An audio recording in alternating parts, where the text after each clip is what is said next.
रहीम चाचा करीम चाचा अच्छे रहे, ठाकुर हमेशा बुरा रहा। पठान, भारत में भारत को लड़ाना, निपटाना, ये इनका उद्देश्य है। एक विषैली मानसिकता लोगों की कर दी। कहीं हम एआई का इतना उपयोग नहीं करने लगे हों कि हमें अपनी स्किल पर ही संदेह होने लगा कि आज एआई नहीं है तो मैं एक लेटर नहीं लिख पा रहा हूँ। आप स्टोरी बोर्डिंग में एआई का यूज़ कीजिए, उसमें फिल्में बनाइए, बहुत सारा स्कोप इस एआई में है। और आज आपने कहा कि प्रॉम्प्ट लिखने से कई लोगों की नौकरियां जाएंगी। अरे भाई, तो यदि ऐसा होगा तो ऐसे लोगों की नौकरी भी तो चाहिए जो प्रॉम्प्ट लिख सकें। एग्जैक्टली, तो इसको ऐसे देखना चाहिए।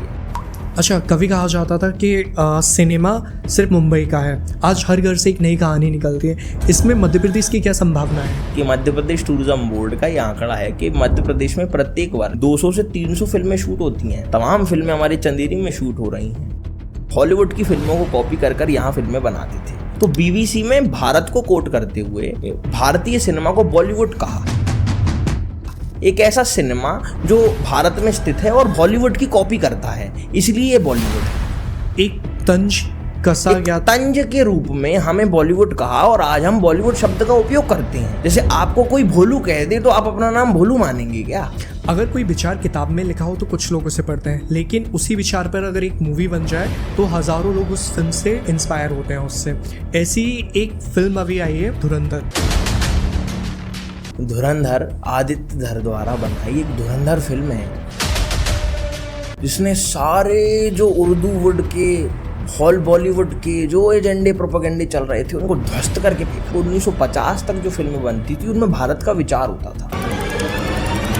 मोहिनी भस्मासुर, कालिका मर्दन, श्री कृष्ण जन्म, ऐसी फिल्में बनी। फिर 1950 के बाद एक एजेंडा ऐसा दिखाई देने लगा, जो हिंदू है वो बुरा हो गया, शोषक हो गया ठाकुर, और एक दलित शब्द कहीं से आ गया। वो ठाकुर, दलित, ब्राह्मण, वैश्य, ऐसा विभाजन, जातिवाद देखने मिलने लगा बॉलीवुड में, बॉलीवुड की फिल्मों में। भारतीय सिनेमा कभी ऐसा नहीं था। धुरंधर तो आज भारतीय सिनेमा का बाय प्रोडक्ट हमें देखने मिलती है कि आज भारतीय सिनेमा वापस आ रहा है। एक वामपंथी लॉबी जिसने हमारे शैक्षणिक संस्थानों के साथ बहुत छेड़छाड़ की। ये लोग नालंदा विश्वविद्यालय के जलने को भी सही बताते हैं। रहीम चाचा करीम चाचा अच्छे रहे, ठाकुर हमेशा बुरा रहा। कि ये एजेंडा क्या है? कौन से उर्दू वुडिये हैं जो एजेंडा ऐसा करते हैं? पठान जैसी फिल्में बनती हैं। अरे इस भारत में तो तमाम ऐसे लोग हैं जिनके ऊपर फिल्म बननी चाहिए। पठान के ऊपर ही क्यों फिल्म बनती है? ये समाज जो है दो गुटों में बटा हुआ है, एक है अमीर, एक है गरीब। तो उसको एक को कैपिटलिस्ट कह दिया और एक को प्रोलेटारियन क्लास कह दिया। जितना भी उपद्रव आज भारत में फैल रहा है कल्चरल मार्क्सिज्म के नाम पर,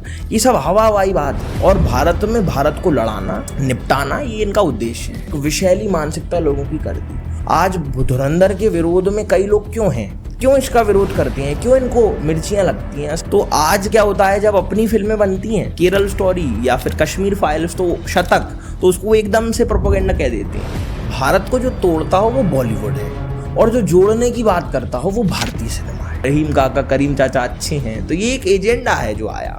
जय हो के बारे में मुझे याद आ रहा है, लक्ष्मी फिल्म है, उसे देखिए। तो इस एजेंडे में सबसे ज्यादा तूख आग जिसने झोंकी है, पेट्रोल जिसने डाला है, वो है ये ओटीटी।